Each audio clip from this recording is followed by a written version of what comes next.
gente, nossa casa é um lugar muito importante, né? É onde nós sentimos acomodados e seguros, compartilhando bons momentos aí com a nossa família. Portanto, é muito importante que seja um espaço agradável, limpo e que tenha harmonia. Então, nessa entrevista de agora, vamos falar justamente sobre como criar um ambiente harmonioso em casa. Veja aí.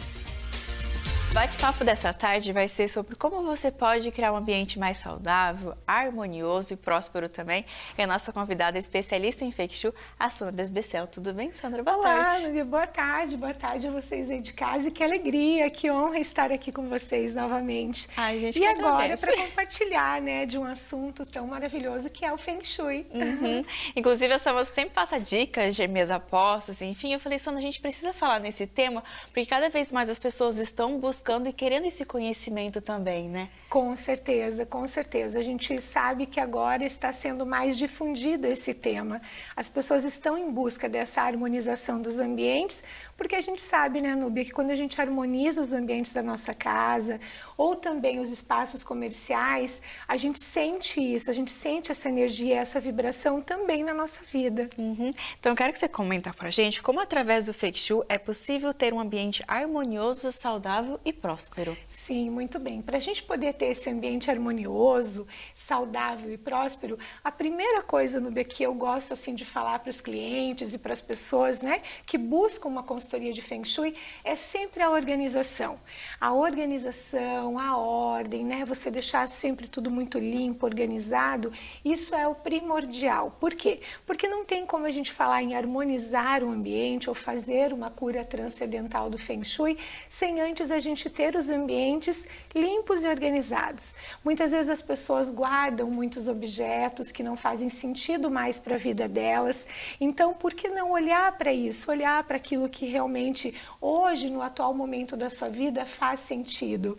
Então, a gente já pode começar a olhar para isso, né? Para as organizações dos nossos espaços.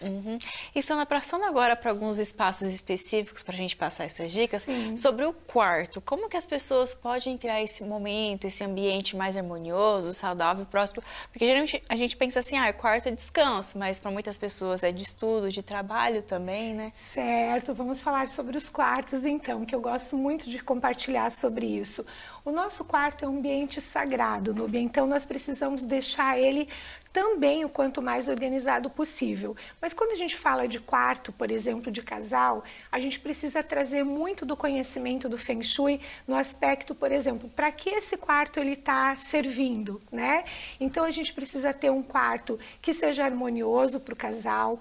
Então, a gente sempre fala pelo Feng Shui que não é interessante ter os eletrônicos, por exemplo, um televisor, não pelo televisor em si, mas pelo aquilo que a gente assiste, né? Se você vai assistir um filme um tanto quanto mais pesado, um drama, uma coisa triste, que vai te trazer um sentimento, uma energia um tanto mais densa, isso vai reverberar e vai permanecer naquele ambiente. E às vezes você não vai ter um sono agradável, né? Você não vai dormir direito. Quem é casado, tem um relacionamento, também isso vai influenciar. Então, cuidar com essa questão do televisor no quarto. Você pode até ter um televisor, mas cuidar muito com aquilo que você assiste, escuta, porque aquilo vai ficar reverberando ali naquele ambiente. Num quarto de casal, se a gente puder falar, né? Mas isso vale para todos os quartos. Cuidar muito com a posição da cama. Para o Feng Shui, a gente diz a posição de comando.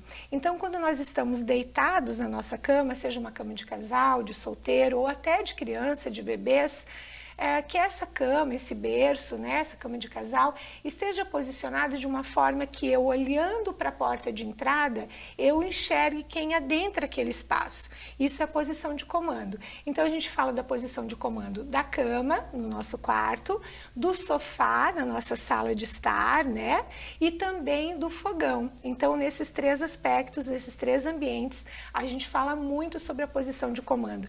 E o que é ter posição de comando para o Feng Shui? É a gente ter o comando da nossa vida. Então, quando eu estou deitada e vejo quem está entrando, eu não sou pega de surpresa, não é mesmo? Que eu consigo enxergar quem entra. Outro aspecto bem importante é com relação a, por exemplo, a essa porta, não, essa cama, desculpe, não ficar diretamente na porta de entrada, voltada para a porta de entrada, né? Onde a energia entra nesse espaço de uma maneira muito rápida, muito forte. Então, isso pode trazer também aí, digamos, uma energia chegando nessa pessoa muito forte, pode fazer com que ela não durma direito, com que ela tenha um sono agitado. Então, a gente também precisa cuidar, né? Além da cama estar nessa posição de comando, também não estar com os pés diretamente voltados para essa porta de entrada. Outra questão também, que a gente sempre orienta no Feng Shui, é que as pessoas não coloquem a cabeceira, tá, na janela. Por quê? Porque essa cabeceira na janela vai trazer essa vulnerabilidade, né? Vai trazer, a gente fala muito sobre isso no Feng Shui, com relação inclusive a traições, né? Porque você fica sem essa proteção. Então, uma recomendação é nunca termos a nossa cama com a cabeceira voltada para a janela. E a melhor opção é sempre que essa cama esteja com as costas, né, a cabeceira, ou seja, a cabeceira numa parede, né? Então, posição de comando, de forma que eu esteja deitada e veja quem adentra o meu quarto, o meu espaço, e que tenha uma cabeceira também, porque hoje a gente vê muito, Núbia, nos projetos e até as pessoas colocando os painéis, e os painéis não são cabeceiras, né? Os painéis são fixos na parede. E pelo Feng Shui, nós precisamos ter, então, uma cabeceira e que ela seja acoplada à cama. Então, se a gente tem, por exemplo, uma cama box, a gente sempre vai fazer uma cabeceira estofada, né? E que essa cabeceira esteja realmente fixa, né? Fixada nessa cama box, porque isso vai trazer essa estrutura que a gente precisa. Tudo no Feng Shui envolve a questão da harmonização e da energia. Então, se a gente olha uma cama sem cabeceira, o que isso representa? Né? Isso está representando que a pessoa não tem esse suporte também na vida dela. Ela fica sem essa proteção. Então, eu digo, faça, experimente e depois compartilhe com a gente, porque é realmente sensacional e funciona muito, né? E para quartos de casal, a gente fala assim, ter objetos sempre em pares, né? Então, você vai colocar um coração, vai colocar uma escultura bonita, né? Que conecta com o relacionamento, com o romantismo, sempre colocar em pares. 2 mesas de cabeceira, sempre a gente ter esse cuidado, as cabeceiras no mesmo tamanho, cuidado para que essas cabeceiras, mesas de cabeceiras, não fiquem acima da linha do colchão, porque a gente fala muito também no Feng Shui sobre as setas invisíveis, que são aquelas quinas, as pontas que geralmente as mesas de cabeceira têm e ficam apontadas para o corpo da pessoa. Então, isso também pode trazer, né, até uma doença para aquela pessoa e também um desconforto mesmo durante a noite, porque é como se fosse realmente uma seta invisível, que a gente chama, apontando para o corpo da pessoa. Então, mesa de cabeceira, se ela tiver essas pontas, que ela seja sempre abaixo do colchão, que não fiquem apontadas para a pessoa. Ou também que essas quinas sejam arredondadas, né? Então, não serão quinas. E também as mesas de cabeceira redondas ou ovais, que são sempre as melhores, e assim a gente não vai ter nenhum problema. Também a gente pode falar de cortinas que trazem esse aconchego, né, para o quarto. Cuidar também com as cores, que sejam cores que tragam essa tranquilidade, esse romantismo também para o quarto. Cores muito fortes deixam esse ambiente com uma energia muito yang, né? Uma energia muito forte. Então isso também vai prejudicar o sono, a noite de descanso. Então cores mais neutras, mais suaves. Essas cores neutras, suaves, tanto faz, tanto é para quarto de casal, de adolescente, criança, bebê, independente. Independente. Você pode até ter cores mais assim, yangs, né? Cores mais fortes no quarto. Mas deixe para os objetos de decoração, de repente uma manta bonita sobre a cama, 2 almofadas, né? Se for um quarto de casal, você pode ter 2 almofadas, por exemplo, num tom de vermelho, ou outro tom que seja da sua preferência. preferência, e sempre em pares, né, quando for quarto de casal, porque as pessoas querem manter o relacionamento, então a gente pode usar da harmonização de ambientes através do Feng Shui, através desses objetos também. Por isso que a gente fala assim, sempre em pares. Então você vai colocar uma escultura, que sejam duas. Você vai colocar um quadro, né, que seja um quadro que conecte aquilo que você está buscando no relacionamento. Então as imagens, elas também falam muito, elas também informam, elas trazem essas mensagens subliminares aos espaços. Então a gente ter esse cuidado também com as imagens que a gente vai trazer, porque elas vão estar informando o tempo todo. E Sandra, com a cozinha, como que as pessoas podem cuidar para criar esse ambiente mais feliz, energia também bacana, ativa, porque a cozinha é aquele momento assim de aconchego da família, de reunir, de preparar as coisas gostosas para se alimentar do corpo, então é importante cuidar desse ambiente. Com certeza, a cozinha é um dos ambientes mais importantes da nossa casa, porque ela traz essa conotação da prosperidade, né? Ela traz essa conotação de nos reunirmos em família, sentarmos, né, em volta da mesa para termos esse contato familiar, que inclusive hoje se perdeu muito, né, Núbia? Infelizmente, pela correria do dia a dia, a gente vê muitos pais, inclusive, reclamando, falando, os meus filhos não vêm mais à mesa. Mas será que você convida? Será que você prepara uma mesa bonita para poder estar acolhendo a tua família, né? Então a gente vê as famílias hoje perdendo um pouco dessa cultura, né, de sentar-se à mesa. E a coisa mais importante pelo Feng Shui, Núbia, é o fogão. Né? Então, se a gente quiser falar de prosperidade pelo Feng Shui, o fogão é o símbolo maior, né, de uma casa, porque é através dele que nós preparamos então esses alimentos, e as chamas do fogão representam a prosperidade. E é muito importante também a posição de comando do nosso fogão.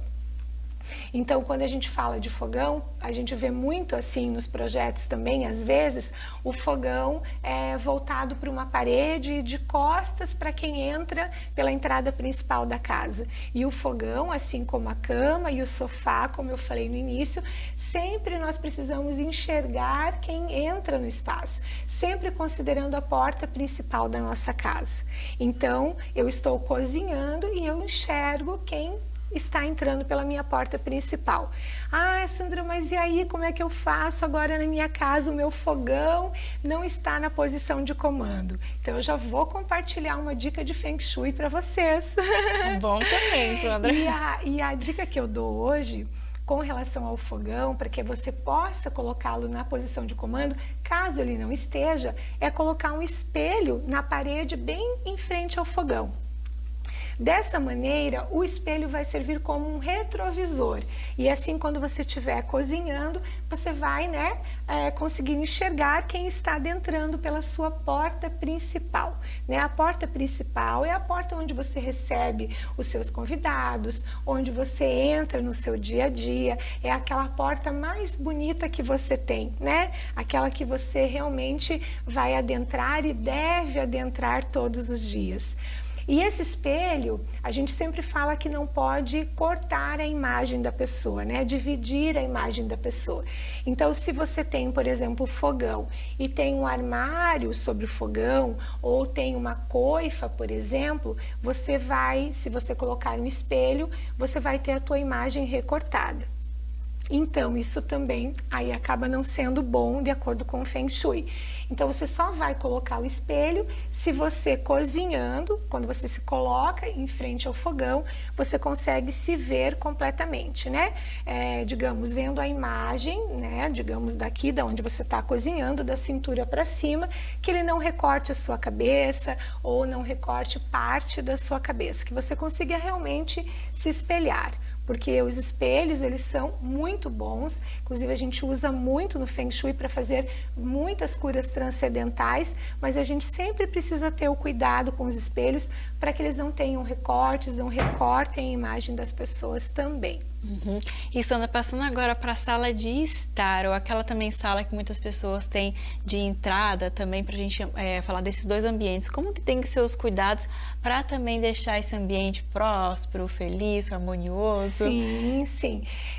Nós podemos começar a falar pela entrada, já que nós vamos falar da sala de estar, né? Sim. E a nossa entrada, ela sempre precisa ser a mais bela possível, a mais organizada, sem obstáculos, porque muitas vezes a gente vê quando entra numa residência ou entra num ambiente comercial, isso vale também para espaços comerciais, né, para as empresas, para os escritórios comerciais, aquelas paredes, né? Geralmente isso acontece em apartamentos que não tem um hall que abre para uma sala de estar, por exemplo. E aí você encontra uma parede, essa parede é uma barreira que você está ali transpondo na sua frente. Então isso vai trazer muitos obstáculos na vida. Então, se a gente tem uma situação como essa, a gente, pelo Feng Shui, orienta a colocar um espelho, né? Um espelho quanto maior possível. Por quê? Porque você vai ampliar esse espaço. Quando você ou a sua visita adentrarem a essa casa, a esse ambiente, você vai trazer essa amplitude. É como se você estivesse indo adiante, né? E quando você tem uma parede ou quando você tem um móvel, né, que está ali obstruindo, essa vai ser a informação que você vai estar passando para a sua vida e para a vida das pessoas também que moram ali com você naquele mesmo ambiente ou trabalham, né? Se for um ambiente comercial. Então, um espelho bem grande, um espelho que você consiga se visualizar por completo, sem recortes, porque para o Feng Shui os espelhos são muito bem-vindos, porém nunca com recortes. Então, a gente vê, às vezes, espelhos recortados, né? Que você se olha e você vê toda a tua imagem recortada. Então, isso não é bom. Por quê? Porque assim vai estar a sua energia. Você vai estar informando para o teu subconsciente que você está com a energia toda fragmentada. Então, para o Feng Shui não é bom. E para a gente não é bom também, principalmente. Então, que seja um espelho grande e que a gente consiga se visualizar sem recortes. Ah, Sandra, mas não dá para colocar um espelho inteiro na parede. Não tem problema. Você pode colocar um espelho que você se veja da cintura para cima, mas que não tenha recortes na cabeça, né? E nem nessa parte principal que você está se espelhando, se olhando. E da sala de estar, Sandra, para a gente finalizar, quais são as dicas assim para cuidar desse ambiente? Sala de estar. Então, a sala de estar é onde a gente recebe as pessoas, aonde a gente traz os nossos amigos, onde a gente para realmente para falar com a nossa família também, para ter um momento de descontração. E na sala, o principal, como a gente falou também, são os obstáculos que a gente tem que tomar cuidado para que não tenha esses obstáculos obstruindo os caminhos, tomar muito cuidado com o sofá, né? Porque o sofá na sala de estar é um móvel que está representando a posição de comando também na nossa vida. Então, quando eu estou sentada, né, digamos que eu estou aqui nesse sofá, a porta de entrada está lá e quando eu sento eu estou enxergando quem está adentrando aquela porta principal. Então eu me sinto segura, né? Eu estou na posição de comando. Então você está aqui apresentando, eu estou aqui sendo entrevistada, mas eu me sinto segura. Por quê? Porque ninguém está chegando de uma forma que eu me sinta insegura pelas minhas costas. Então eu tenho uma parede aqui atrás que me dá estrutura e eu tenho uma visão total do ambiente. Então quem entra, né, com quem eu estou conversando, isso me traz muito mais segurança. Então o sofá precisa estar na nossa casa nessa mesma posição de comando. E a gente pode usar isso nos ambientes comerciais, nas empresas, nas mesas dos escritórios, né, dessas empresas, onde a gente pode colocar e posicionar os colaboradores de maneira que eles também estejam na posição de comando, cada qual dentro do seu espaço. E na sala também precisa ter cuidado com cores claras, Sandra? Como é que é? Então, para o Feng Shui, quando nós aplicamos o Bagua, né, que nós podemos falar um pouco mais sobre isso também, o Bagua eu consigo identificar onde ficam cada uma das áreas, digamos, daquele imóvel, né? Daquela planta baixa. E aí eu conseguindo identificar onde ficam essas áreas, que elas vão trabalhar todas as áreas da nossa vida, desde prosperidade, família, relacionamento, né? Sabedoria, carreira e trabalho. Então a gente identifica todas essas áreas da nossa vida e cada uma dessas áreas pelo Feng Shui, nós temos os elementos, que são 5 elementos da natureza, né? Onde a gente trabalha os elementos, e também as cores daquela área específica, daquele guá específico. Então, digamos, se é prosperidade e eu vou avaliar aquela área da casa onde fica, depois que eu aplico o baguá na planta daquele imóvel, eu tenho, por exemplo, a cor púrpura. Né? E a cor púrpura, ela representa então a cor desse ambiente. Então eu posso colocar elementos, né, dessa cor nesse ambiente e aí eu já vou estar ativando a prosperidade na minha vida através daquele guá, que a gente chama, né, daquela área do baguá, que é a prosperidade, por exemplo. Então a gente pode usar tanto nos elementos de decoração, como numa almofada, numa manta, enfim, e também em alguma textura, mas também a gente pode usar o elemento, porque, por exemplo, a púrpura é uma cor forte, né? A Núbia está de púrpura hoje. Quem não sabe qual é a cor púrpura, né? Aqui estou. A Núbia está com a cor, exatamente a cor da prosperidade, né? Da área do baguá, que é a área da prosperidade. Então, é uma cor forte, é uma cor yang. Então, por exemplo, se eu tenho um quarto no guá da prosperidade, eu não vou poder, por exemplo, ter uma parede nessa cor. Por quê? Porque o quarto é um lugar de descanso também, né? Então a gente precisa ter sempre essa sabedoria. Mas eu posso usar a cor do elemento, e o elemento da natureza que faz parte desse guá é a madeira. Então eu posso usar os elementos, né? Por exemplo, da madeira, nos móveis, eu posso usar a cor verde, que não precisa ser um verde tão forte, pode ser um verde um pouco mais suave, né? Ou uma cor que remete a essa cor, as cores das folhas, né? Eu posso colocar quadros bonitos com folhagens, quadros com flores, eu posso ter vasos realmente com flores naturais e com terra e com de repente um recipiente de madeira, eu posso ter uma colcha florida ou uma colcha no tom de verde, ou as almofadas. Então a gente pode usar também os elementos desses guás, dessas áreas respectivamente, né? E não necessariamente a cor do guá, que é o púrpura, por exemplo. Agora, na sala, também não necessariamente eu preciso usar a cor do guá, né? Porque eu tenho cinza em determinados guás, eu tenho vermelho, que é a área do sucesso, por exemplo, que é uma cor yang. Então, eu colocar um vermelho, de repente, numa sala inteira, vai ficar muito yang. Mas demais. Eu posso usar o elemento e, através dos elementos, ativar aquela área também. Ai, olha só, isso também é um outro assunto para a gente trazer num outro dia, né, Sandra? Porque rende também essa questão das cores, certeza, né? Com certeza. Para cada área, a gente tem uma cor, né? E é representada pela área do baguá e também pelo elemento da natureza, que é a madeira, a água, o metal, o fogo. Então, a gente trabalha com 5 elementos da natureza para estar ativando cada área também. Então, agora é só vocês colocarem em prática essas dicas para deixar a sua casa mais saudável, próspera, harmoniosa também. Várias dicas que a Sandra passou para a gente nessa tarde. Sandra, obrigada, viu? Eu que agradeço. E se as pessoas às vezes ficam com um pouquinho de dúvida, você falou sobre isso e tal, como que elas podem te acompanhar no Instagram? Faça o convite. Sim, elas podem me buscar no Instagram como Sandra Desbecel. E eu estarei lá à disposição de vocês para auxiliá-los caso tenham alguma dúvida.